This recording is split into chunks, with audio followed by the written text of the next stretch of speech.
Chapters 2105, 2106, 2107, 2108 chapter start. हमारे पास अभी भी उम्मीद है। हम अभी तक ऐसी हालत में नहीं पहुंचे कि हार मान लें।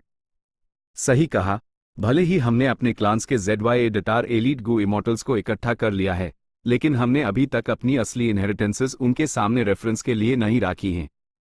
इन असली इनहेरिटेंसेस के कंटेंट से अगर हम सब मिलकर आइडियाज निकाल सकें तो पूरा चांस है कि हम इस चींटियों की आफत के क्राइसिस को सॉल्व कर लेंगे। चीसी एंसेस्टर कुछ देर के लिए शांत रहे, फिर धीरे से उन्होंने सर हिलाया। हालात बहुत संगीन हैं, मुझे यकीन है कि तुम सबको ये बात मेरे बिना कहे भी पता है। इसलिए हर किसी को अपनी असली इनहेरिटेंसेस का योगदान देना होगा। प्लीज अपनी पूरी ईमानदारी दिखाएं। अगर किसी ने अपनी इनहेरिटेंस को छुपाने या रोकने की हिम्मत की तो फिर मुझे दोष मत देना अगर मैंने मामला अपने हाथों में ले लिया। जब तक हम इस एंट प्लेग से छुटकारा पा सकते हैं, पूरे राइचस ची अलायंस को फायदा होगा। सबके एफर्ट्स का इनाम और मुआवजा मिलेगा। मुझे विश्वास है कि हमारा कंट्रीब्यूशन बोर्ड तुम्हारे लिए सबसे अच्छा जवाब होगा।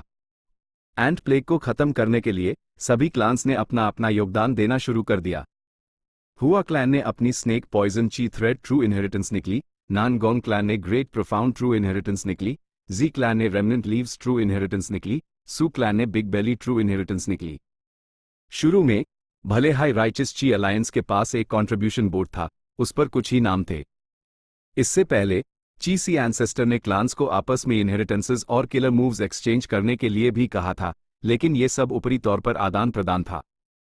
आखिरकार अगर जरूरत ना हो तो कौन अपनी खास इनहेरिटेंस दूसरों के साथ ट्रेड करने के लिए निकालेगा? लेकिन अब मामला अलग था। कंट्रीब्यूशन बोर्ड की लंबाई हाई नहीं बढ़ी, बल्कि रैंकिंग्स के लिए कंपटीशन की गर्मी भी बढ़ गई। लिस्ट में नाम लगातार ऊपर नीचे हो रहे थे। अलग अलग इनहेरिटेंस डिटेल्स की वैल्यू अलग अलग थी, कुछ दूसरों से ज्यादा कीमती थी, जबकि कुछ का अंदाजा लगाना मुश्किल था। लेकिन किसी एंसेस्टर तो फैंग युआन का क्लोन था, उनका अटेनमेंट लेवल 1 हाई था, यूस इस बारे में गहरा ज्ञान था और उसने सभी क्लान्स की इनहेरिटेंसेस को उनकी वैल्यू का एक सही आकलन दिया। भले हाई कंट्रीब्यूशन देने वाला इससे खुश ना हो, चीसी एंसेस्टर सभी इमॉर्टल्स को इकट्ठा करके डिस्कस करता और हर बार उसके आर्ग्यूमेंट्स सभी गो इमॉर्टल्स को माना लेते और उनके पास जवाब देने के लिए कुछ नहीं बचता था। जब ऐसा बार बार होने लगा तो चीसी एंसेस्टर की इज्जत भी बढ़ने लगी। राइचस ची अलायंस के सभी मेंबर्स चीसी एंसेस्टर के ज्ञान के भांडार से हैरान थे। फर्स्ट सुप्रीम एल्डर, क्या हम सच में टियन नन की असली इनहेरिटेंस दे रहे हैं? यह टियन नन की असली इनहेरिटेंस है आखिरकार।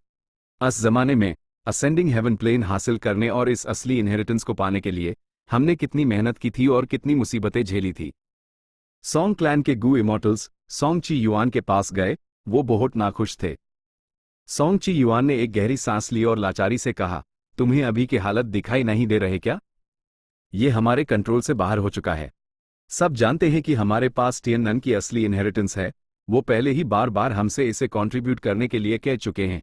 अब तक इस मामले को टालना है हमारी लिमिट थी। शिया क्लैन ने अपनी मोल्टन कास्टिंग ट्रू इनहेरिटेंस दे दी है और टांग क्लैन ने अपनी मिरियड फ्यूजन ट्रू इनहेरिटेंस दे दी है। अगर हम उन्हें टियन नन की असली इनहेरिटेंस नहीं देंगे तो हम अपना बचाव नहीं कर पाएंगे। सबकी नजरें अब हम पर हैं, कौन हमें माफ करेगा? सॉन्ग क्लैन के गू इमॉर्टल्स चुप हो गए। हालात अनजाने में ही उनके कंट्रोल से बाहर हो गए थे। शुरू में सभी क्लान्स की नीयत अच्छी थी, जंग से बचने और अंत प्लेग को सुझाने के लिए उन्होंने कुछ असली इनहेरिटेंसेस कंट्रीब्यूट की। भले ही ये असली inheritances would path, food path और दूसरे रेलेवेंट पाथ्स की थी, वो इतनी इंपॉर्टेंट या वैल्यूएबल नहीं थी। लेकिन भले हाई वैल्यू ज्यादा ना थी, उन्हें रैंक तो किया ही गया था। कुछ लोग ऊपर के रैंक पर आ गए, कुछ नीचे के रैंक पर। अगर फर्क साफ ना होता तो ऐसी ही रहने देते, लेकिन ये कंट्रीब्यूशन बोर्ड सबके कंट्रीब्यूशन को बिल्कुल साफ साफ दिखा रहा था। टॉप पर बैठे क्लैन्स यूज देख कर ना खुश हो जाते, हमने इतना कुछ कंट्रीब्यूट किया है जबकि दूसरे लोग बस नाम का कंट्रीब्यूशन दे रहे हैं। बाकियों को छोड़ो, क्या इस क्लैन के पास वो असली इनहेरिटेंस नहीं है जिसकी हमें जरूरत है? वो अब तक चुप क्यों बैठे हैं? हमें देखो, हमने अपनी इंपॉर्टेंट असली इनहेरिटेंस तक दे दी। ऐसे प्रेशर के साथ लिस्ट में नीचे वालों को कुछ ना कुछ इनहेरिटेंसेस कंट्रीब्यूट करने के लिए चुनना ही पड़ा। इस तरह नीचे वाले लोग ऊपर आ जाते और वो फिर से नाखुश हो जाते। अगर वो फिर भी बाकियों से नीचे रैंक करते तो टॉप कंट्रीब्यूटर्स उनका मजाक उड़ते, हो सकता है उन्हें बेइज्जत करने वाली बातें भी सुननी पड़ती। तुम्हारे क्लैन के पास बस इतना ही है क्या? तुम कुछ अच्छा दे भी नहीं सकते? और खुद को सुपर क्लैन कहने की हिम्मत करते हो? गू इमॉर्टल्स चतुर लोग जब वो अपनी इनहेरिटेंसेस निकालते तो वो लगभग बराबर वैल्यू वाली चीजें ऑफर करने की सोचते ताकि सबकी रैंकिंग आसपास ही रहे। लेकिन ऐसा कैसे हो सकता था? कंट्रीब्यूशन बोर्ड पर इतने सारे नाम कौन सुरे हो सकता था कि उनकी इनहेरिटेंस बस ठीक ठाक है? और भले ही कुछ गू इमॉर्टल्स को लगता कि सब ठीक है, दूसरे अलग सोचते। भले ही सब खुश हो जाते ही ये मत भूलो कि इन इनहेरिटेंसेस को एवेल्युएट करने वाला शख्स कौन था।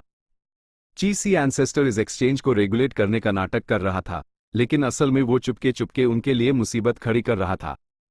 इस तरह सभी अलग अलग क्लान्स एक दूसरे से कंपीट करने लगे और मजाक उड़ाने लगे। कंपटीशन बहुत तेज हो गया। क्लैंस ने अपनी ज्यादा से ज्यादा कीमती इनहेरिटेंसेस निकालनी शुरू कर दी। इससे उन्हें नुकसान का दर्द हुआ, जो उन लोगों को देखकर गुस्से और नाखुशी में बदल गया जिन्होंने उनसे कम कंट्रीब्यूट किया था। इस तरह हालत उनके कंट्रोल से बाहर हो गए। सभी क्लान्स को अपनी टॉप टियर असली इनहेरिटेंसेस निकालनी पड़ी। सॉन्ग क्लैन पहला नहीं था, और टियनन की असली इनहेरिटेंस पहले से ही कुछ लोगों की एड में खटक रही थी। वो चाहते थे कि यूज कंट्रीब्यूट किया जाए। मैंने तो अपनी ये असली इनहेरिटेंस दे दी है, तुम्हारा सॉन्ग क्लैन टियनन की असली इनहेरिटेंस को क्यों दबा कर बैठा है? क्या तुम्हें लगता है कि ये सही है? HMPH, मेरे क्लैन की कुर्बानी इतनी बड़ी है, मुझे ये सुनिश्चित करना होगा कि सॉन्ग क्लैन को भी तकलीफ हो। सॉन्ग क्लैन की टियनन्स ट्रू इनहेरिटेंस की वैल्यू जरूर बहुत ज्यादा होगी। इस मौके का फायदा उठाकर हम उस आसानी से हासिल कर सकते हैं और हमारे पास एक अच्छा रीजन भी होगा। ये तो बहुत बढ़िया है। सभी क्लान्स में बहुत सारे गू इमॉर्टल्स ये सब एलीट्स थे। असली इनहेरिटेंसेस का कंट्रीब्यूशन एक कंपटीशन बन गया। ये क्लान्स के बीच एक पॉलिटिकल झगड़ा बन गया। राइचस ची अलायंस के मेंबर्स एक दूसरे को नोच रहे थे, जबकि सबसे बड़ा फायदा इस ऊंचे और शक्तिशाली चीसी एंसेस्टर का हो रहा था, जो अपनी मेन सीट से ये तमाशा देख रहा था। फैंग युआन ने न सिर्फ टियनन की असली इनहेरिटेंस हासिल की, बल्कि उसने रिफाइनमेंट पाथ की कई दूसरी असली इनहेरिटेंसेस भी हासिल की। कुछ फूड पाथ इनहेरिटेंसेस भी थी जिनमें उसकी दिलचस्पी थी।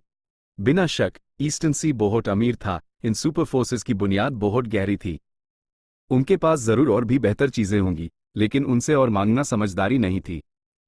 अगर प्रेशर और बढ़ाया जाता तो उल्टा असर हो सकता था। राइचस ची अलायंस को थोड़ी खुशी इस बात से हुई कि इतने बड़े कंट्रीब्यूशंस के बाद उन्हें आखिरकार कुछ रिजल्ट्स दिखने लगे।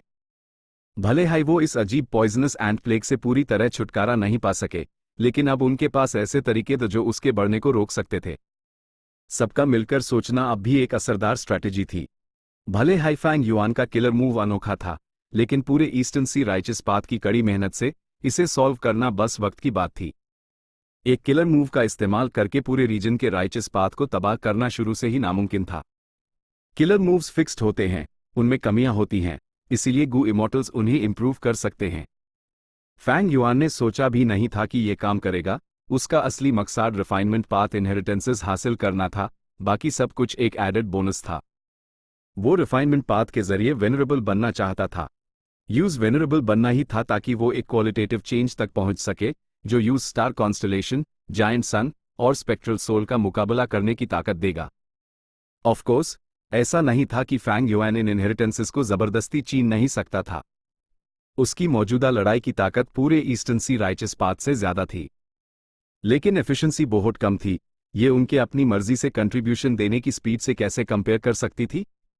साथ ही असली इनहेरिटेंसेस को नाश्त किया जा सकता था। ये एक रिस्की काम था, और आखिर में इससे फैंग युआन का वक्त और एनर्जी बर्बाद होती। उसका ग्रोथ धीमा हो जाता, फैंग युआन अपनी किस्मत भी बर्बाद करता। इन सभी सुपर फोर्सेस की बुनियाद बहुत मजबूत थी और किस्मत भी बड़ी थी। उनसे लड़ने से उसकी अपनी किस्मत खर्च होती। जब वो क्रेज डेमन केव जाएगा, फैंग युआन को वेनरेबल दुश्मनों का सामना करना पड़ेगा। बेहतर था कि वो अपनी ताकत बचाए, ना कि उस बर्बाद करे। यही वजह थी कि फैंग युआन ने सदर्न बॉर्डर के वू क्लैन और वेस्टर्न डेजर्ट के फैंग क्लैन के साथ सौदे किए थे। फैंग युआन के न्यू बॉडी को जल्द हाई टियनन की असली इनहेरिटेंस और दूसरों के कंटेंट मिल गए। राइचस ची अलायंस ने जितनी भी इनहेरिटेंसेस निकली थी, उन सब में टियनन की असली इनहेरिटेंस की वैल्यू सबसे ज्यादा थी। अभी कंट्रीब्यूशन बोर्ड पर सॉन्ग क्लैन सबसे ऊपर था। ओल्ड एक्सेंट्रिक टियनन ने इस असली इनहेरिटेंस में अपने बड़े और पागलपन भरे इरादों का जिक्र किया था। वो इमेमोरियल डू आसमानों और यहां तक कि पांचों रीजन्स को रिफाइन करना चाहता था, उन्हें अपने खुद के एक्सटर्नल इमॉर्टल एपर्चर में बदलने के लिए। इसमें कोई शक नहीं था, वो फेल हो गया। एक वेनरेबल भी बाहरी दुनिया में सिर्फ अपने पद के डाउ मार्क्स को रिफाइन कर सकता था। फिर भी ओल्ड एक्सेंट्रिक टियन नन दुनिया के सारे डाउ मार्क्स को रिफाइन करना चाहता था। फैंग युआन के केस में यह थियरी में तो बिल्कुल मुमकिन था। जब गू कल्टिवेटर्स गू रिफाइन करते हैं तो क्या वो गू के रेलेवेंट डाउ मार्क्स या डाउ फ्रैगमेंट्स को हाई रिफाइन नहीं कर रहे होते? ओल्ड एक्सेंट्रिक टियन नन के लिए सबसे बड़ी रुकावट कोई और नहीं बल्कि हेवन पाथ था। उसने पाया कि वो चाहे कोई भी आइडिया निकाल ले, वो हेवन पाथ डाउ मार्क्स को रिफाइन नहीं कर सकता था। आखिर में उसने एक बहुत ही खतरनाक तरीका ढूंढा लेकिन फेल हो गया। इतिहास के रिकॉर्ड्स में ओल्ड एक्सेंट्रिक टियन नन का नेचर अजीब था। उसने आसमानों को रिफाइन करने की कोशिश की और अंजाम में मर गया। कहा जाता था कि अपने युग से आधा कदम आगे होना जीनियस होना है, जबकि एक कदम आगे होना पागलपन है। ओल्ड एक्सेंट्रिक टियन नन एक ऐसा ही पागल था। 20 लाख साल बीत गए और युग आगे बढ़े। एक शख्स जो ओल्ड एक्सेंट्रिक टियन नन की सबसे बड़ी समस्या को आखिरकार सॉल्व करने में कामयाब हुआ, वो सामने आया। Limitless demon venerable. वो अपने हेवन पाथ रिफाइनमेंट में सफल रहा। 10 लाख साल से ज्यादा फिर बीत गए। पैराडाइस अर्थ इमॉर्टल वेनरेबल अपनी खोज में क्रेज डेमन केव में दाखिल हुआ। उसने लिमिटलेस डेमन वेनरेबल का तरीका हासिल किया जो ये कर सकता था। दरअसल वो अनरिस्ट्रेन्ड हेवनली मार्क था।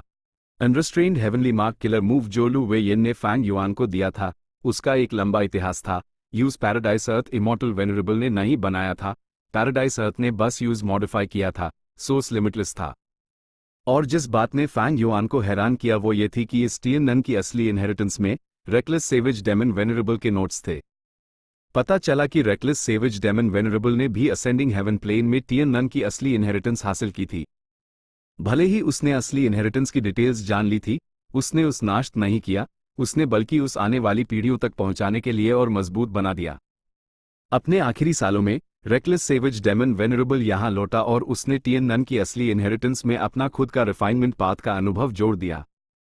ये बुढ़ा टियन नन सच में हिम्मत वाला है। वैसे अगर मैं पूरे हेवनली डाउ को रिफाइन कर लूं तो कितना कूल होगा। अफसोस की बात है कि रिफाइनमेंट पाथ मुझे सूट नहीं करता। मुझे अभी भी अपने शरीर से क्लोज कॉम्बैट करना ज्यादा पसंद है। लेकिन मैं अनबचे हुए बीस्टमैन का इस्तेमाल कर सकता हूं। क्या वो फुटपाथ का इस्तेमाल करके जीत हासिल नहीं करना चाहते थे? ही ख्याली पुलाव। उन्हें लगता है मैंने यूएस लालची डेमन फ्रॉग को नहीं देखा है। नोट्स का इस्तेमाल करके फैंग युआन ने देखा कि अतीत के इतिहास का राज कुछ हद तक खुल गया था। इतिहास के रिकॉर्ड्स में रेकलेस सेविज डेमन वेनरेबल ने अपने बुढ़ापे में बचे हुए बीस्टमैन का इस्तेमाल करके रेकलेस सेविज ग्रोटो हेवन बनाया था। उसने अपनी असली इनहेरिटेंस उसके अंदर छोड़ दी थी। पता चला कि रेकलेस सेविज डेमन वेनरेबल टियन नन की असली इनहेरिटेंस का इस्तेमाल करके अनबीस्टमैन के तरीकों के खिलाफ साजिश रच रहा था और उनका फायदा उठा रहा था। रात की हवा उसके कानों में शोर मचा रही थी। Fire plane grotto lord immemorial white heaven में उड़ रहा था। वो अपने निशान छुपाते हुए चल रहा था। अगर दूसरे देखते तो उन्हें बस एक धुंधली सी आकृति तेजी से आगे बढ़ती दिखती। बस एक ही बात थी कि जिस रास्ते से वो गुजर रहा था वहां का तापमान बहुत ज्यादा हो जाता, लेकिन जल्द ही हवा यूएस अजीब गर्मी को उड़ा ले जाती। फायर प्लेन ग्रोटो लॉर्ड के पास रैंक 8 कल्टिवेशन लेवल था, लेकिन इमेमोरियल व्हाइट हेवन जैसे माहौल में उस अभी भी बहुत संभाल कर रहना पड़ता था। अगर वो थोड़ा और बेपरवाह होता तो वो इमेमोरियल डेसोलेट बीस्ट्स को खुद पर हमला करने के लिए उकसा देता। खासकर वो fire path immemorial desolate beasts, उनकी फायर प्लेन ग्रोटो लॉर्ड में बहुत दिलचस्पी थी। फायर प्लेन ग्रोटो लॉर्ड कमजोर तो नहीं था, लेकिन वो ऐसी प्रॉब्लम्स में उलझने के मूड में नहीं था। अगर यूज इमेमोरियल व्हाइट हेवन में इमेमोरियल डेसोलेट बीस्ट्स का शिकार करना होता तो यूज पहले से प्लान और तैयारी करनी पड़ती। फायर प्लेन ग्रोटो लॉर्ड अपने ग्रोटो हेवन की तरफ तेजी से जाते हुए अपने शरीर का जायजा ले रहा था। उसके शरीर में जो अंत प्लेग था उस पहले ही दबा दिया गया था। फायर प्लेन ग्रोटो हेवन काफी पहले ही प्रभावित हो चुका था। ग्रोटो हेवन के गू इमॉर्टल्स भी इस खतरनाक तरीके का शिकार हो गए थे। पॉइजन पाथ छिपने और फैलने जैसी खासियतों में माहिर था। राइचस ची अलायंस ने सही किया था जो उन्होंने पॉइजन पाथ के एक्सपर्ट्स को रिसर्च में शामिल होने के लिए कहा था। कम से कम हालत अब स्थिर हैं, लेकिन फायर प्लेन ग्रोटो हेवन अभी भी बड़ी मुसीबत में है। उस बचाने के लिए हमें बहुत सारे कंट्रीब्यूशन पॉइंट्स की जरूरत पड़ेगी। फायर प्लेन ग्रोटो लॉर्ड बहुत चिंतित था। फायर प्लेन ग्रोटो हेवन का इस बार काफी भारी नुकसान हुआ था। ग्रोटो हेवन के अंदर सबसे बड़ा फायर बियर्ड ग्रासलैंड तबाह हो चुका था, एक खंडार में बदल गया था। बड़ी जीवन शक्ति वाली फायर बियर्ड ग्रास बिना किसी निशान के गायब हो गई थी, जड़ें तक नहीं बची थी। वर्मिलियन फ्लेम वुल्व्स और रेड ग्रास हॉर्सेस भी लगभग खत्म हो चुके थे। एंट प्लेग ने कुछ नहीं छोड़ा, ये भेड़िए और घोड़े सब हड्डियों सहित खा लिए गए थे। हमारा नुकसान बहुत ज्यादा है, लेकिन हमें इस आफत से बचने के लिए अभी भी एक बड़ी रकम खर्च करनी पड़ेगी। फायर प्लेन ग्रोटो लॉर्ड की चिंता बढ़ती जा रही थी। राइचस ची अलायंस के मेंबर्स ने इतनी बड़ी कीमत चुकाकर रिसर्च की और कुछ ऐसे रिजल्ट्स हासिल किए जो इस अजीब पॉइजनस एंट प्लेग किलर मूव को दबा सकते थे। जब बात पैसे की आती है तो सगे भाइयों में भी खिंचाव आ जाता है, तो इस राइचस ची अलायंस की क्या बात करें जिसकी एकता नाम मात्र की थी। ग्रुप्स को जिंदा रहने और शक्तिशाली फैंग युआन, वू शुआई और वेरिएंट ह्यूमन अलायंस का सामना करने के लिए उन्होंने राइचस ची अलायंस बनाया था। ईस्टर्न सी के राइचस पाथ ने इसके लिए बड़ी कीमत चुकाई थी, वो बाकियों को बिना कीमत चुकाए इन एफए एडन का इस्तेमाल करने नहीं दे सकते थे।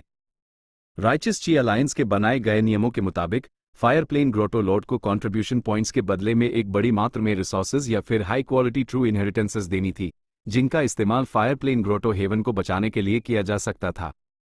लेकिन इसके अलावा वो कर भी क्या सकता था? फायर प्लेन ग्रोटो लॉर्ड ने दिल ही दिल में गहरी सांस ली।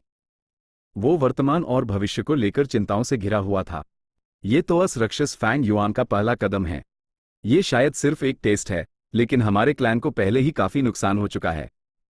वो जरूर दूसरा या तीसरा हमला करेगा। फैंग युआन के पास सॉवरेन इमॉर्टल एपर्चर है, वो रैंक 8 ग्रोटो हेवंस को हड़प सकता है। वेरिएंट ह्यूमन अलायंस के वो ग्रोटो हेवंस कम होते जा रहे हैं, वो उनमें से कईयों को पहले ही हड़प चुका है। मेरे क्लैन का फायर प्लेन ग्रोटो हेवन जरूर उसकी हंटिंग लिस्ट में है। या ज्यादा साफ साफ कहूं तो दोनों आसमानों में जितने भी ग्रोटो हेवंस हैं, वो सब अब उसका शिकार हैं। जब से फैंग युआन ने ग्रैंड स्वाइन ग्रोटो हेवन और टाइम डिफरेंस ग्रोटो हेवन को हड़पा था, उसने दूसरों को हड़पना बैन नहीं किया था। वेरिएंट ह्यूमन अलायंस बहुत पहले ही उसके आगे घुटने टेक चुका था, वो बस देखते रह सकते थे जब वो उनके ग्रोटो हेवंस को हड़प रहा था। फैंग युआन के सामने बिल्कुल लाचार थे। कई लोग जरूर गुस्से में थे कि उनके घर फैंग युआन ने छीन लिए, लेकिन वो अपने गुस्से के बावजूद कुछ कहने की हिम्मत नहीं कर पाते थे। एपर्चर्स को हड़पने से जो हंगामा होता था वो इतना बड़ा था कि उस छुपाना नामुमकिन था। इसलिए फायर प्लेन ग्रोटो लॉर्ड और दूसरे इस जानकारी से पूरी तरह वाकिफ थे। दुश्मन बहुत ताकतवर है, हमारा राइचस ची अलायंस साफ तौर पर कमजोर है। अगर हम लड़ाई में उनका मुकाबला नहीं कर सकते तो हम अपना फायदा सिर्फ डेवलपमेंट में रख सकते हैं। फायर प्लेन ग्रोटो लॉर्ड ने मनहाइमन विश्लेषण किया। दोनों आसमानों के ग्रोटो हेवंस में सीमित जगह थी। अनेकों सालों के विकास और संचय के बाद वो पहले हाईएस्ट मुकाम पर पहुंच चुके थे जहां उनके पास विकास की और कोई संभावना नहीं बची थी। हालांकि ईस्टर्न सी विशाल और समृद्ध था। अगर इन सभी ग्रोटो हेवंस को एक साथ जोड़ भी दिया जाए तो वो ईस्टर्न सी के आकार और दौलत का मुकाबला नहीं कर सकते थे। ये फायदा हाई राइचस ची अलायंस के वेरिएंट ह्यूमन अलायंस के खिलाफ कॉन्फिडेंस का स्रोत था। भले ही उन्होंने शिया क्लैन के इलाके पर कब्जा कर लिया था, उनके पास ईस्टर्न सी का सिर्फ एक छोटा सा हिस्सा था। इस मामले में राइचस ची अलायंस को साफ बढ़त हासिल थी। फैंग युआन भी देख सकता है कि हमारे पास ये फायदा है, इसीलिए उसने हमें कमजोर करने के लिए कॉम्पाउंड किलर मूव का इस्तेमाल किया। वो यहां जरूर रुकने वाला नहीं है, तब तक हम दोनों आसमानों के गू इमॉर्टल्स उसके मुख्य निशाने बन जाएंगे। हाय, कब आखिर हम अचानक फायर प्लेन ग्रोटो लॉर्ड के सामने का नजारा बदल गया। चारों तरफ नीले धुंध से ढका हुआ था जिसने उस कई पैटर्न में फंसा लिया था। फायर प्लेन ग्रोटो लॉर्ड ने तुरंत रुककर अपने डिफेंसिव और इन्वेस्टिगेटिव मेथड्स एक्टिवेट किए। अगले हाइपाल उसका चेहरा बदल गया। Battlefield killer move. कौन हो तुम? राइचस ची अलायंस के मेंबर पर हमला करने की हिम्मत कैसे हुई?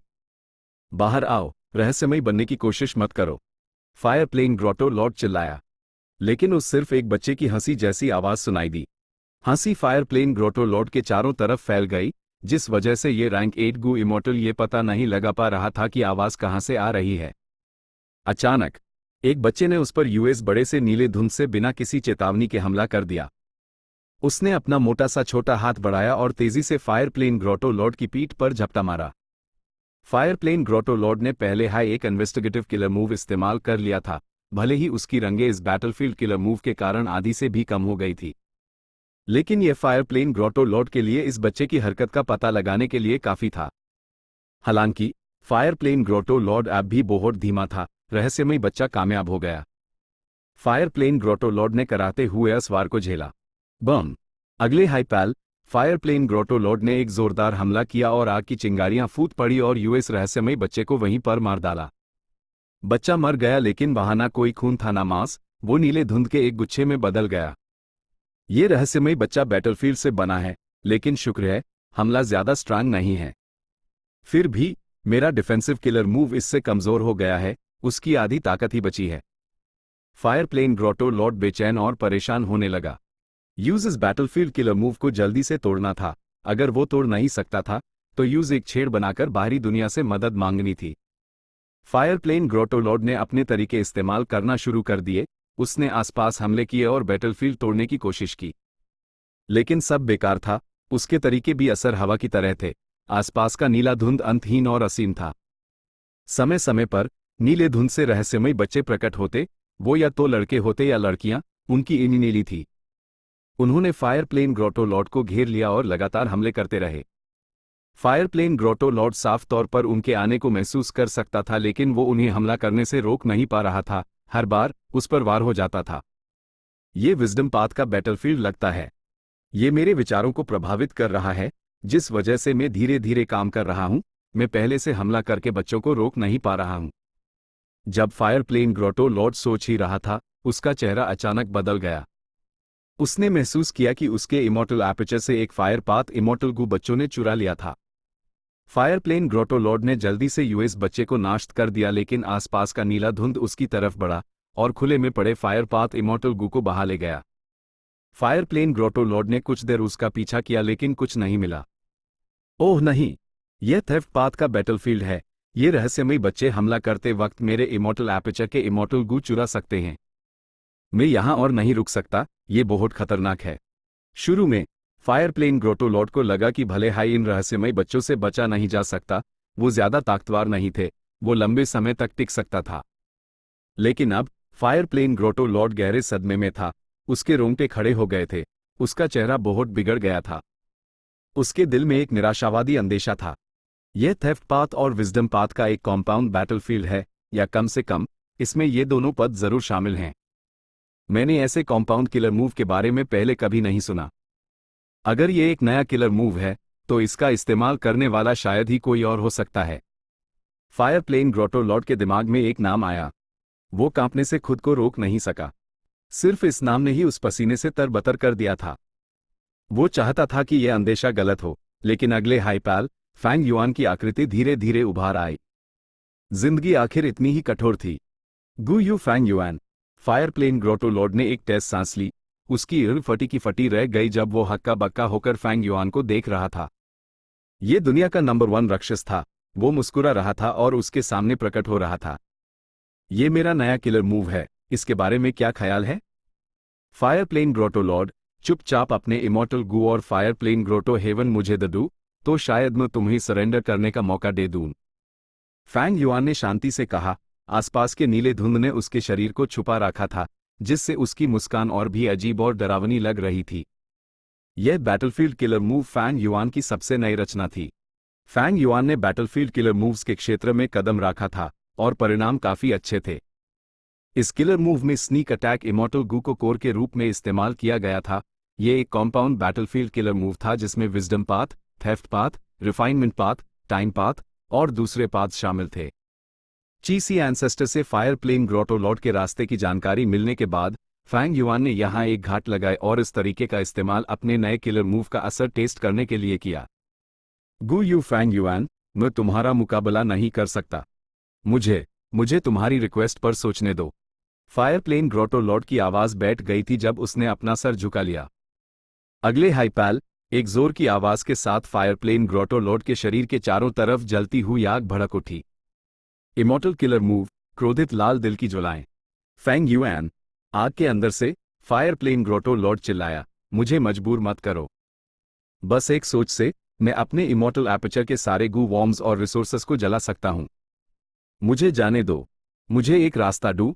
मुझे बैटलफील्ड से निकलने दो। मैं अपने गू वॉर्म्स तुम्हें दे दूंगा।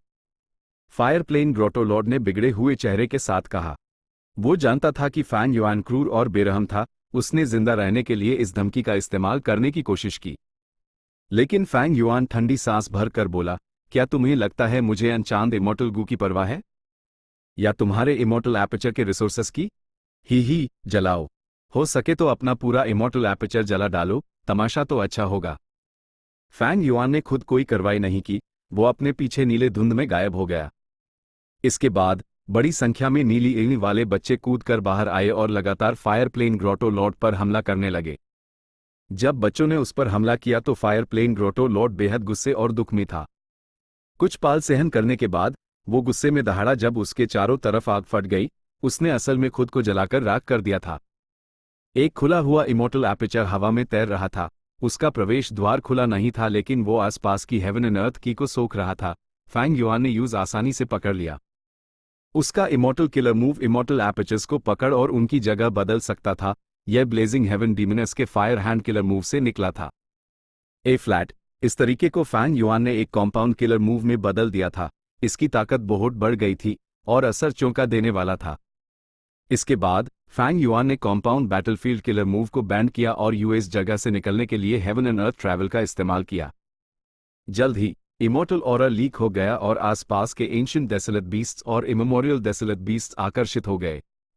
फैंग युआन अभी तक अपनी ऑरा को छुपा नहीं सकता था। ये उसकी महारत नहीं थी। एक सुरक्षित जगह पहुंचने के बाद फैंग युआन ने फायर प्लेन ग्रोटो लॉर्ड के इमोर्टल एपर्चर को आसमान में उछाल दिया। ये एक रैंक 8 ग्रोटो हेवन था। इसे सिर्फ 2 आसमानों से जोड़ा जा सकता था। ये 5 रीजन्स में नहीं उतरेगा। ग्रोटो हेवन का दरवाजा खुलने के बाद उसने हेवन एंड अर्थ की को अंदर लिया और जल्दी से इस जगह पर स्थिर हो गया।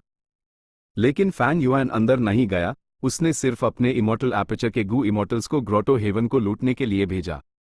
इस दौरान फैंग युआन ने और ग्रोटो हेवन्स को हड़प लिया था। उसके डाउ मार्क्स की संख्या फिर से बढ़ गई थी, मात्र इतनी ज्यादा थी कि अगर वो इस अस्थिर ग्रोटो हेवन में घुसता तो शायद वो फट जाता। जल्द ही उसके गू इमोर्टल्स लौट आए। वहां कोई इमोर्टल गू नहीं था और वो सिर्फ बहुत कम इमोर्टल मटेरियल्स लाए थे। हर जगह आग लगी हुई है, सब कुछ जलकर राख हो गया। बस यही रिसोर्सेस बचे हैं। लॉर्ड, प्लीज हमें माफ कर दीजिए। नई पैदा हुई हेवनली स्पिरिट भी ग्रोटो हेवन में सब कुछ नाश करने की कोशिश कर रही है। लगता है ये अस रैंक 8 गू इमोर्टल की बची हुई जिद है, उसके गू इमोर्टल अधीनस्थों ने रिपोर्ट किया। फैंग युआन ने इसकी परवाह नहीं की। उसने उन्हें सॉवरन इमोर्टल एपर्चर में वापस जाने दिया। ग्रोटो हेवन के स्थिर होने के बाद फैंग युआन जबरदस्ती इस ग्रोटो हेवन को हड़प लेगा। भले ही हेवनली स्पिरिट तैयार ना हो, फैंग युआन के पास हेवनली स्पिरिट को दबाने का तरीका था। उसने पहले ही यूज एक कॉम्पाउंड किलर मूव में बदल दिया था। फैंग युआन की कॉम्पाउंड किलर मूव्स को मॉडिफाई करने की क्षमता सिर्फ आर्म किलर मूव्स और बैटलफील्ड किलर मूव्स तक सीमित थी। जब वो अपने आर्म किलर मूव्स और बैटलफील्ड किलर मूव्स का इस्तेमाल करता था तो सारे गू वॉर्म्स फैंग युआन के सॉवरन इमोर्टल एपर्चर के अंदर होते। द अनरिस्ट्रेन्ड हेवनली मार्क्स के एम्प्लीफिकेशन के साथ वो एक कॉम्पाउंड किलर मूव की ताकत दिखा सकता था। जहां तक एंशिएंट बैटल फॉर्मेशंस, गू फॉर्मेशंस और इमोर्टल गू हाउसेस की बात है, उनके गू वॉर्म्स सब बाहरी दुनिया में होते। द अनरिस्ट्रेन्ड हेवनली मार्क्स के माहौल के बिना भले ही इन तरीकों को कॉम्पाउंड किलर मूव्स में बदल दिया जाए, कोई असर नहीं होगा। जैसे जैसे फैंग युआन ग्रोटो हेवन्स को हड़प रहा था, वो इस बैटलफील्ड किलर मूव के बारे में सोच रहा था जो उसने पहले इस्तेमाल किया था। यह किलर मूव हमले के मामले में उतना ताकतवर नहीं था। इसका फोकस थेफ्ट पाथ और विजडम पथ को मिलाने पर था। लेकिन असल लड़ाई में इस बैटलफील्ड किलर मूव का असर अच्छा नहीं था। फायर प्लेन ग्रोटो लॉर्ड बस एक साधारण रैंक 8 गू इमोर्टल था, लेकिन फैंग युआन उससे सिर्फ एक रैंक 8 इमोर्टल गू हाई चुरा पाया। इमोर्टल गू को नाश करना बहुत आसान था। गू इमोर्टल उन्हें एक सोच से नाश कर सकता था। भले ही फैंग युआन अपने विजडम पथ के तरीकों को सीमा तक इस्तेमाल करता, वो सिर्फ रैंक 8 की सोचने की गति को प्रभावित कर सकता था। वो उनके सभी विचारों को रोक नहीं सकता था। इस कदम तक पहुंचना बेहद मुश्किल था, जब तक कि असली ताकत में बहुत बड़ा अंतर ना हो। फायर प्लेन ग्रोटो लॉर्ड आखिरकार एक रैंक 8 गू इमोर्टल था। उसके पास बहुत सारे डाउ मार्क्स थे जो स्वाभाविक रूप से उसकी रक्षा करते थे। इसके अलावा उसके पास अच्छे डिफेंसिव किलर मूव्स भी थे। इतिहास में लगभग कोई भी विजडम पाथ गू इमोर्टल अपने ही रैंक के दूसरे इमोर्टल्स के खिलाफ इस कदम तक नहीं पहुंच पाया। ध्यान से देखें तो कुछ लोग जैसे पीपिंग जेंटलमैन, सेक्ट लीडर में, फिंगर डिड्यूसिंग स्टीवर्ड और दूसरों ने ऐसी उपलब्धियां हासिल की थी। कई परिस्थितियां अनोखी थी और उन्हें दोहराया नहीं जा सकता था, लेकिन कुल संख्या अभी भी 5 से कम थी। यहां तक कि स्टार कॉन्स्टलेशन इमॉर्टल वेनरेबल भी इस लिस्ट में नहीं थी। ऑफ कोर्स कोई नहीं जानता था कि क्या वो इस कदम तक पहुंच सकती थी। इतिहास में कोई साफ रिकॉर्ड नहीं था। इससे पता चलता है कि अपने ही रैंक के एक एक्सपर्ट के सभी विचारों को दबाना और उन्हें बिल्कुल भी विरोध करने में असमर्थ बनाना बेहद मुश्किल था, भले ही ये सिर्फ थोड़े समय के लिए हो। विजडम पाथ गु इमॉर्टल्स के अपने दुश्मनों के खिलाफ सबसे मजबूत तरीके अभी भी भावना आधारित थे। सोच, इच्छा, भावना, यह विजडम पाथ कल्टिवेशन के 3 मुख्य पहलू थे। इस मामले में फैंग युआन के कॉम्पाउंड बैटलफील्ड किलर मूव की असल इस्तेमाल में ज्यादा वैल्यू नहीं थी, उस और सुधारने की जरूरत थी। सबसे अच्छी थियरीज को भी प्रैक्टिस में टेस्ट करना पड़ता है। जैसे एक कॉम्बैट सिस्टम। एक कॉम्बैट सिस्टम को अकेले बैठकर शून्य से बनाना बहुत मुश्किल था। एक कॉम्बैट सिस्टम वाकई शानदार है या नहीं, इसे टेस्ट करने के लिए एक शक्तिशाली प्रतिद्वंद्वी या जीवन मरण की गहन लड़ाई की जरूरत होती है। इस तरह जैसे जैसे फैंग युआन पिछले कुछ दिनों में अपने खुद के कॉम्बैट सिस्टम पर विचार कर रहा था, यूज ड्यूक लॉन्ग या स्पेक्ट्रल सोल जैसे लोगों के लिए कुछ आभार महसूस हुआ। ठीक उन्हीं को रेफरेंस के रूप में लेने के कारण फैंग युआन के पास अपना खुद का कॉम्बैट सिस्टम बनाने की योग्यता थी। इस रैंक 8 ग्रोटो हेवन को हड़पने के बाद फैंग युआन के फायर पाथ दाव मार्क्स की संख्या फिर से बढ़ गई। लेकिन फैंग युआन संतुष्ट नहीं था, वो आगे बढ़ता रहा। इस बार उसने अपनी नजरें फायर प्लेन ग्रोटो हेवन पर टिका दी। Immortal killer move, heaven form. Fang Yuan ने ब्रूट फोर्स का इस्तेमाल करके फायर प्लेन ग्रोटो हेवन में एक बड़ा प्रवेश द्वार बनाया। फायर प्लेन ग्रोटो हेवन की हेवनली स्पिरिट एक खरगोश थी। क्योंकि इसने पहले एक 9 हेवंस फ्रैगमेंट को निगल लिया था, खरगोश बेहोश और सुस्त था। लेकिन अब वो इधर उधर कूद रहा था, डर और घबराहट में चीखते हुए। फायर प्लेन ग्रोटो हेवन के गु इमॉर्टल्स ने इस पर ध्यान दिया और बहुत अनिश्चित और हैरान हो गए।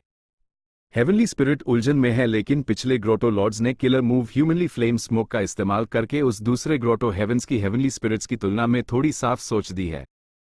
जब तक ग्रोटो हेवन पर खतरा मंडराता है, हेवनली स्पिरिट बेचैन हो जाती है। ये हमारे लिए एक चेतावनी है।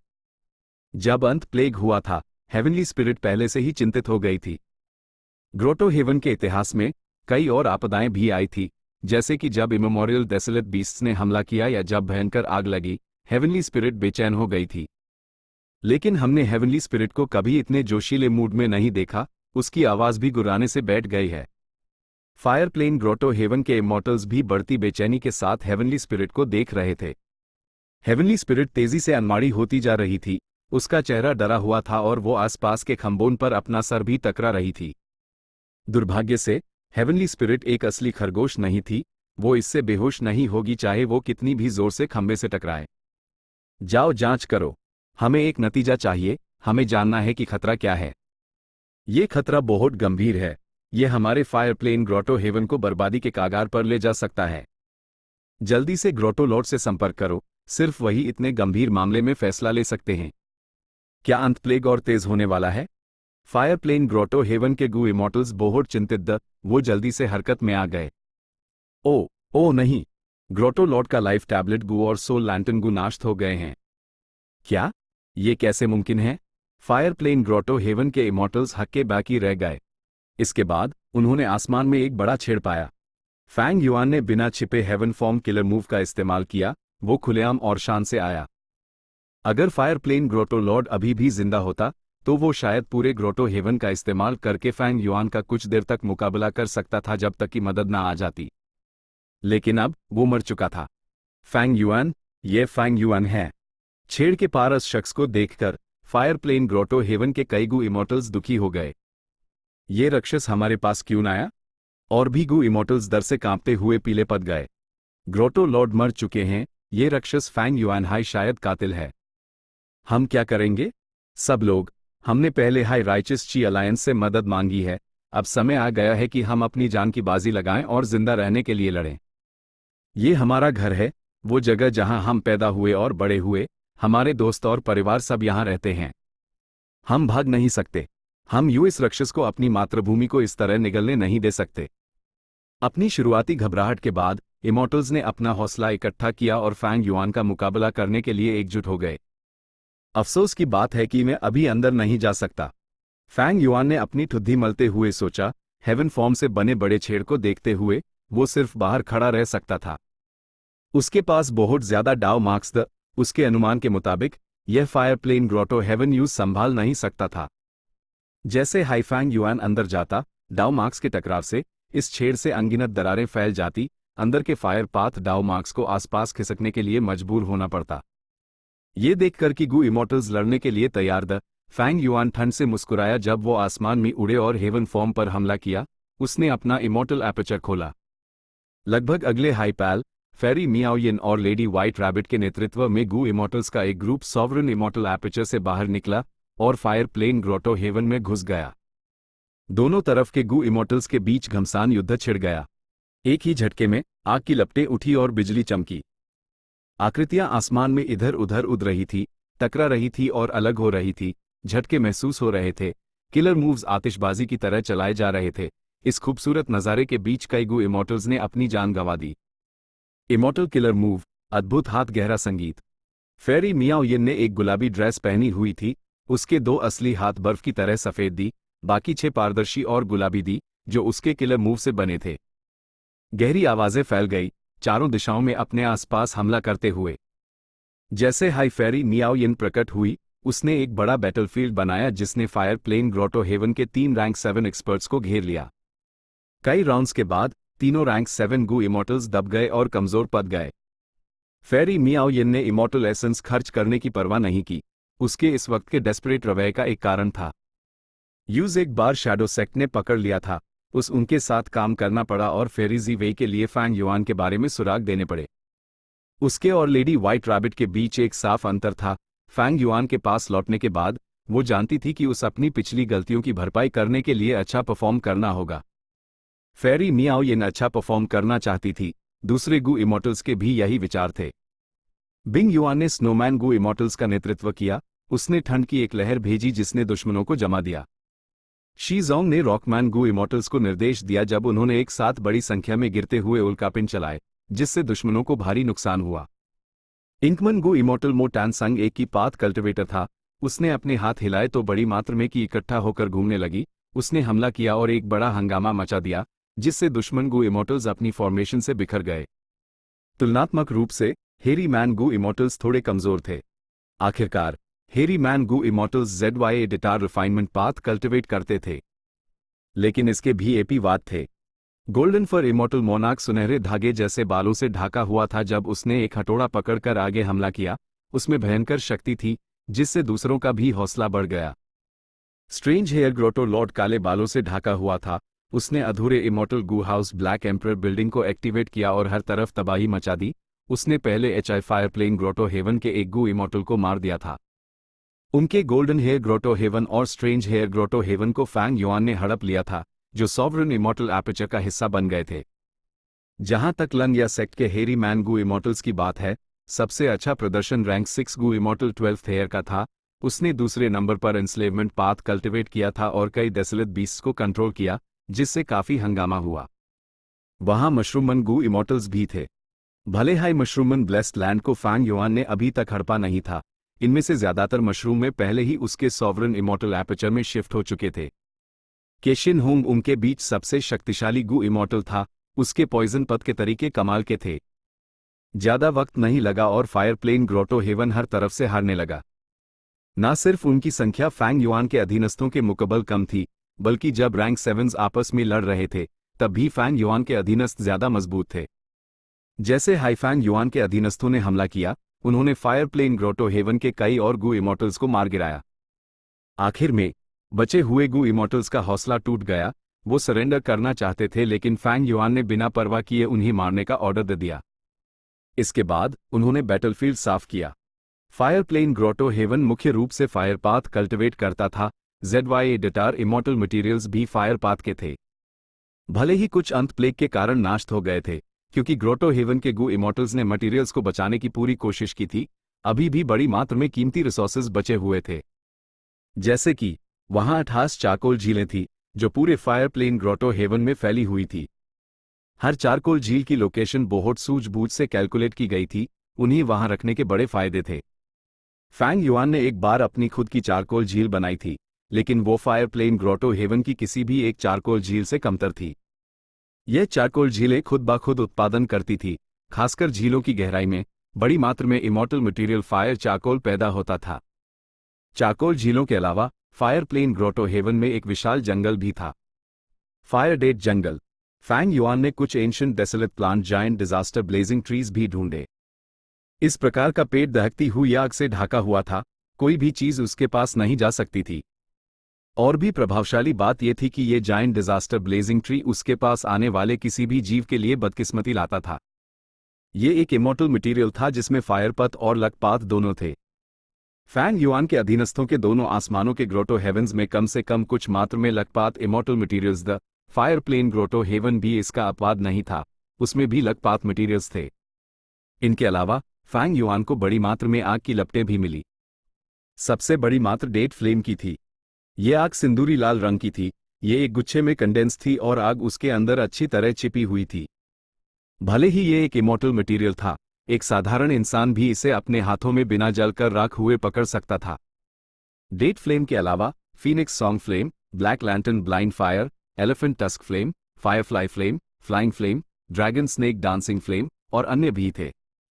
जिस बात ने फैंग युआन को थोड़ा निराश किया वो ये थी कि भले ही आग के कई प्रकार द, लेकिन स्वर्ग, पृथ्वी और मानव की रैंक 9 अनोखी आग में से कोई नहीं थी। तथाकथित स्वर्ग, पृथ्वी और मानव की 3 आग थी। स्वर्ग अग्नि उज्ज्वल प्रकाश गौरवशाली चक्र अग्नि, पृथ्वी अग्नि नील दिव्या पत्थर भट्टी अग्नि और मानव अग्नि प्रचंड लहर उठती ड्रैगन अग्नि। इमॉर्टल मटेरियल्स को जमा करने के बाद उसने इमॉर्टल गू को देखा। बहुत कम इमॉर्टल गू हाथ लगे उस सिर्फ 3 माइल। एक फायर पाथ इमॉर्टल गू था जो बुरी तरह से घायल था। ये एक गू वर्म था जिसे छोड़ दिया गया था। बिंग युआन बहुत खुशकिस्मत थी कि उसे ये मिल गया। दूसरे डू एंट इमॉर्टल गू द एक सुनहरे रंग का था और पहाड़ जितना बड़ा, ये लाल तांबे जैसा दिखता था। दूसरा अंगूठे जितना छोटा था, उसका शरीर बेहद लंबा था, एक नरम सफेद नूडल जैसा। लाल तांबे का इमॉर्टल अंत आग के गोले थूक सकता था, जबकि सफेद नूडल इमॉर्टल अंत बड़ी संख्या में चींटियां पैदा कर सकता था। ये सब अजीब poisonous and plague killer move के उत्पाद थे। जब चींटियां फायर प्लेन ग्रोटो हेवन के अंदर गू मटीरियल्स को निगलती थी तो वो खुद को रिफाइन करना जारी रखती थी। जो मॉर्टल गू द, उन्हें इमॉर्टल गू में अपग्रेड किया जा सकता था। लेकिन फैंग युआन अंदाजा नहीं लगा सकता था कि कौन सा इमॉर्टल गू पैदा होगा। इन डू चींटियों से वो अभी भी मुश्किल से उनका मूल देख सकता था। लाल तांबे की आग वाली चींटी शायद एक एरो अंत रही होगी, इसका मुंह तीखे कांटे निकाल सकता था। 3 कांटे निकालने के बाद ये कमजोर हो जाती, ये एक वर्कर अंत से भी नहीं लड़ सकती थी। सफेद नूडल इमॉर्टल अंत शायद एक क्वीन अंत रही होगी। ये विशाल थी और इसके पास कोई हमला करने या बचाव के तरीके नहीं थे, लेकिन ये तेजी से worker ants, soldier ants, armour ants, arrow ants और अन्य पैदा कर सकती थी। आर्मी एंट्स मूल रूप से बस क्रूर कीड़े द, लेकिन वो अपनी ताकत बढ़ा सकते थे, एक साधारण जानवर से जानवर राजा तक, डेसोलेट बीस्ट तक, एंशिएंट डेसोलेट बीस्ट तक और आखिर में इमेमोरियल डेसोलेट बीस्ट लेवल तक। ये बिल्कुल रिवर ऑफ टाइम में डार्क वेब स्पाइडर की तरह था जो एक इमेमोरियल डेसोलेट बीस्ट था, या लेस देन ग्रेटर देन में टाइगर स्ट्राइप्ड हनी बी जो भी एक इमेमोरियल डेसोलेट बीस्ट थी। लेकिन वुशवाई के संशोधनों के बाद अजीब पॉइजनस एंट प्लेग से पैदा हुई इन चींटियों में एक गुणात्मक परिवर्तन आया था, वो सब गू वॉर्म्स बन गए थे। भले हाई गू वॉर्म्स भी खाना खाते थे, वो डाउ मार्क फ्रैगमेंट्स के होस्ट थे। एक साधारण एंट गू की कीमत एक आम चींटी या कीड़े से कहीं ज्यादा थी। ये अंतगू सभी कठोर और मजबूत द, उनमें प्रचुर जीवन शक्ति और लड़ने की भावना थी। सो एंट गू आसानी से अपने ही रैंक के 100 चींटियों को मार सकते थे। ज्यादातर गू वॉर्म्स के शरीर नाजुक होते थे जिन्हें आसानी से कुचला जा सकता था, लेकिन कुछ के पास कठोर एक्सोस्केलेटन और मजबूत जीवन शक्ति भी होती थी। जैसे कि चेनसो गोल्डन सेंटिपीड जो फैंग युआन ने अतीत में इस्तेमाल किया था। चेनसो गोल्डन सेंटिपीड के 2 मुख्य विकास मार्ग थे। एक था रैंक 4 चेनसो किलर सेंटिपीड, दूसरा था फ्लाइंग वज्र सेंटिपीड जिसके रैंक 3, 4 और 5 वर्जन्स थे। जब गू मास्टर्स इन डू गू वॉर्म्स का इस्तेमाल करते थे, पहला शक्तिशाली दुश्मनों को मार सकता था जबकि दूसरा हड्डियां और मांस छेड़ सकता था दुश्मनों के शरीर में घुसकर। इमॉर्टल गू लेवल पर भी ऐसे गू वॉर्म्स मौजूद थे, जैसे कि sword leg dragon centipede Gu. Rank 7 sword leg dragon centipede Gu 7 li लंबा था, इसका शरीर सेंटिपीड का और सर ड्रैगन का था। इसके अनगिनत पैरों में स्वॉर्ड पाथ डाउ मार्क्स थे, जिससे यह अपने साथ हजारों तलवारें ले जा सकता था। जब यह अपने शिकार के चारों तरफ लिपट जाता तो ये तीखी तलवारें हर दिशा से हमला करती, एंशिएंट डेसोलेट बीस्ट में खूनी छेड़ बना देती ये बहुत क्रूर था। वू शुआई ने अपनी आर्मी एंट्स के सार को कीड़े से गू में बदल दिया। उन्हें विकास की एक बड़ी संभावना मिली, लेकिन इस तरीके में बड़ी खामियां थी। पहली खामी थी बेहद खर्च। मूल रूप से चींटियां कुछ रिसोर्सेज खर्च करके ही अपनी प्रजाति बढ़ा सकती थी, लेकिन अंत गू बनाने के लिए, रिफाइनमेंट के लिए गू मटेरियल्स खर्च होंगे। इसके अलावा अंत गू को खिलाना भी पड़ता था। एंट गू को खिलाने की कीमत आम चींटियों को पालने से कई गुना ज्यादा थी। दूसरी खामी रैंक 6 और उससे ऊपर के लेवल के बारे में थी। क्योंकि इमॉर्टल गू अनोखे होते हैं, भले ही एक हाई प्रकार के अनगिनत डेसोलेट लेवल के चींटियां हो सकती हैं, हर ब्रीड का सिर्फ एक हाई इमॉर्टल गू हो सकता है। अगर सिर्फ कुछ हाई एंट इमॉर्टल गू होते तो कुल मिलाकर पहले की आर्मी एंट्स जिनके पास डेसोलेट बीस्ट्स उन्हीं बनाना आसान होता और उनकी कुल ताकत भी ज्यादा होती। हालांकि अगर मैं इस तरीके का इस्तेमाल करके उन्हें कल्टिवेट करूं तो नई आर्मी एंट्स भी संख्या में बहुत बढ़ सकती हैं। फैंग युआन ने लाल तांबे की आग वाली चींटी और सफेद नूडल क्वीन अंत को देखते हुए सोचा। ये दोनों चींटियां इमॉर्टल गू थी, लेकिन फैंग युआन उन्हें दोबारा नहीं बना सकता था। उनके इमॉर्टल गू रेसिपीज नहीं पता थे।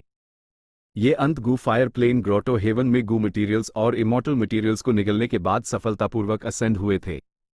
एंट प्लेग बेहद विशाल था, जिसमें लगभग पूरा ग्रोटो हेवन शामिल था, लेकिन आखिर में सिर्फ 2 एंट इमॉर्टल गू हाई पैदा हुए।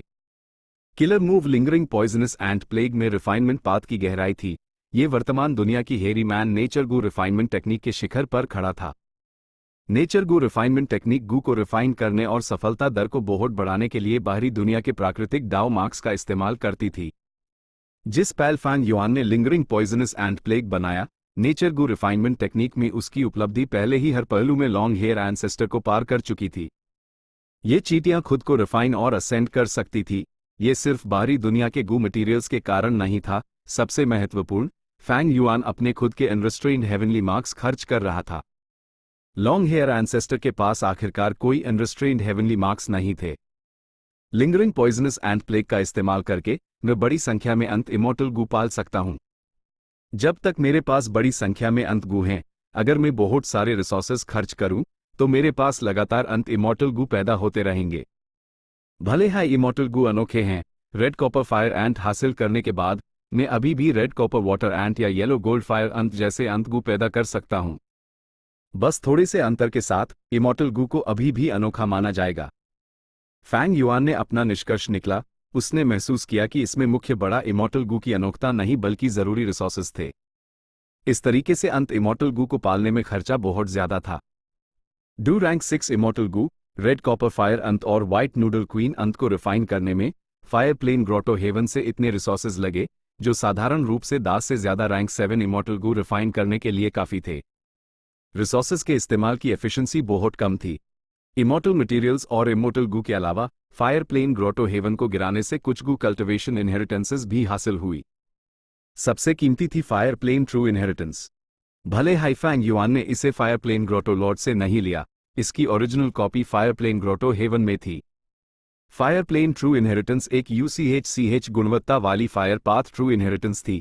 इसमें फ्यूरियस रेड हार्ट फ्लेम्स नामक एक गहरा तरीका था। फायर प्लेन ग्रोटो लॉर्ड ने अपनी मौत से पहले इसका इस्तेमाल फैंग युआन को धमकाने के लिए किया था कि वो उस छोड़ दे। इसका इस्तेमाल उसने आत्महत्या में किया था। एक killer move humanly flame smoke भी था। ये एक फायर पाथ किलर मूव था जिसमें ह्यूमन पथ के प्रभाव थे। फैंग युआन के लिए ये काफी मूल्यवान था। लॉर्ड, इन लोगों का क्या करें? एक अधीनस्थ गू इमॉर्टल ने पूछा। फायर प्लेन ग्रोटो हेवन एक ह्यूमन ग्रोटो हेवन था। यहां 10 करोड़ से ज्यादा शुद्ध इंसान थे। अगर उन सबको सॉवरन इमॉर्टल एपर्चर में ले जाया जाता तो बोझ बेहद बढ़ जाता। फैंग युआन ने इस बारे में सोचा और साफ साफ आदेश दिया, सबको मार डालो, ह्यूमन सी बनाने के लिए। इस प्रकार वेरिएंट ह्यूमन गू इमॉर्टल्स ने कार्रवाई की और एक निर्दयी कत्ल ए आम में लग गए। 10 करोड़ इंसानों को मार दिया गया। उनकी हड्डियां, मांस, आंतें और आत्मा को इकट्ठा करके गू मटेरियल्स के अलग अलग समूहों में बांट दिया गया। उन्हें सॉवरन इमॉर्टल एपर्चर की इन्वेंटरी में पहुंचा दिया गया। उनकी ह्यूमन की पूरी तरह से ह्यूमन सी ने ले ली। ये अधूरा कृत्रिम secluded domain of heaven and earth Fang Yuan ने शिया क्लैन से हासिल किया था। वेनरेबल बनने के लिए फैंग युआन को हेवनली डाओ के ब्लॉकेड को पार करना होगा। इन ह्यूमन पाथ तरीकों को इससे निपटने के लिए उन्नत करने की जरूरत थी। बैटलफील्ड साफ करने के बाद फैंग युआन ने इन सभी गू इमॉर्टल्स के इमॉर्टल एपर्चर्स को हड़प लिया और आखिर में फायर प्लेन ग्रोटो हेवन को निशाना बनाया। उसने ग्रोटो हेवन के ZYA डिटार रिसोर्सेस को मिनी रेड हेवन में स्थानांतरित कर दिया। हाल ही में लगातार हड़पने के कारण सॉवरन इमॉर्टल एपर्चर में एक बड़ा बदलाव आया था। इसका विकास वर्तमान में 80% पर था। सॉवरन इमॉर्टल एपर्चर की गू मटेरियल इन्वेंटरी पूरी तरह से भर गई थी। 10 से ज्यादा और इन्वेंटरीज एक के बाद एक बनाई गई। चाहे वो मिनी 9 हेवंस हो या मिनी 5 रीजन्स, उन सब में बहुत सारे रिसोर्स पॉइंट्स तक, कम से कम सैकड़ों या हजारों। सावधानी और बारीकी से डिडक्शन के बाद फैंग युआन ने आखिरकार इन सभी रिसोर्सेस को सबसे उपयुक्त स्थानों पर आवंटित कर दिया।